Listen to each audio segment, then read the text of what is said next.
చల్లటి కూల్ డ్రింకులు మనకు తెలుసు. పండ్ల రసాలను మనం తరచుగా తాగుతూ ఉంటాం. కానీ షర్బతుల గురించి మనలో చాలా తక్కువ మందికే తెలిసి ఉంటుంది. పంచదారను పాకం పట్టి అందులోకి కాస్త సిట్రిక్ యాసిడ్ వేసి తయారు చేసే షర్బతులు వేసవి తాపాన్ని ఇట్టే తగ్గిస్తాయి. రకరకాల షర్బతులను ఎలా తయారు చేసుకోవాలో, షర్బతులతో మనకు లభించే ఆరోగ్య ప్రయోజనాలు ఏమిటో ఇప్పుడు తెలుసుకుందాం.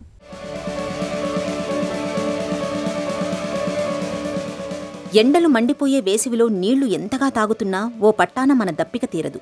బాటిళ్ల కొద్దీ చల్లటి నీళ్లు తాగుతున్నా దప్పిక నుంచి మనకు ఉపశమనం దొరకదు. పదే పదే చల్లటి కూల్ డ్రింకులు తాగే వారి పరిస్థితి కూడా అంతే. ఇలా కూల్ డ్రింక్ తాగి కూర్చున్నారో లేదో అలా మళ్లీ దాహం వేస్తూ ఉంటుంది. కొంతలో కొంత పళ్ల రసాలే ఈ వేసవిలో కాస్త మేలనిపిస్తుంటాయి. అయితే పళ్ల రసాల కంటే కూడా ఎండాకాలంలో షర్బతులను తీసుకోవడం మన ఆరోగ్యానికి చాలా మంచిది. రకరకాల వనమూలికల్ని నీటిలో ఉడికించి ఆపై చక్కెర పాకంతో రంగరించి తయారు చేసే షర్బతులు వేసవిలో మనకు చలవదనాన్ని అందించడంతో పాటు డీహైడ్రేషన్, వడదెబ్బ వంటి ఇక్కట్లను దూరంగా ఉంచుతాయి. షర్బత్ అంటే తియ్యటి పదార్థంతో తయారు చేసిన శీతల పానీయం అని చెప్పుకోవచ్చు. రకరకాలైన వనమూలికలు, ద్రవ్యాలతోటి తయారు చేసుకున్న షర్బత్లను ఏడాది పొడవునా నిల్వ ఉంచుకొని వాడుకోవచ్చు. వేసవిలో మనం ముఖ్యంగా 5-6 రకాల షర్బత్లను తయారు చేసుకుని వాడుకోవచ్చు. అలాంటి వాటిలో తాటి ముంజల షర్బత్తును ముందుగా చెప్పుకోవచ్చు.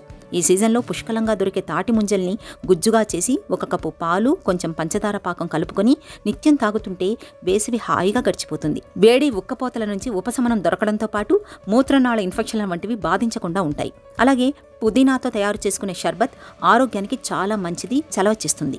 ఒంట్లో వేడిని, అజీర్తి, గ్యాస్, గొంతు నొప్పి వంటి సమస్యల్ని బాగా తగ్గిస్తుంది. వేసవిలో పెద్దలకు, పిల్లలకు నిత్యం పుదీనా షర్బత్తును అందిస్తుంటే వారి ఆరోగ్యం చక్కగా ఉంటుంది. అలాగే ఈ సీజన్లో బాగా దొరికే మామిడికాయల్ని కూడా మనం షర్బత్గా చేసుకుని వాడుకుంటే మంచిది. మామిడితో తయారు చేసిన షర్బత్ మనకు vitamin C, beta carotene, folic acid వంటి కీలకమైన పోషకాలని అందిస్తుంది. సుగంధి పాలుగా పిలుచుకునే నన్నారి షర్బత్ ఎండాకాలంలో మనకు దప్పిక నుంచి మంచి ఉపశమనాన్ని కలిగిస్తుంది. వడదెబ్బ, డీహైడ్రేషన్, తలతిప్పుడు వంటి సమస్యలు రాకుండా కాపాడుతుంది. ముఖ్యంగా షుగర్తో బాధపడే వాళ్లకు నన్నారి షర్బత్ ఈ వేసవిలో చాలా మంచిది.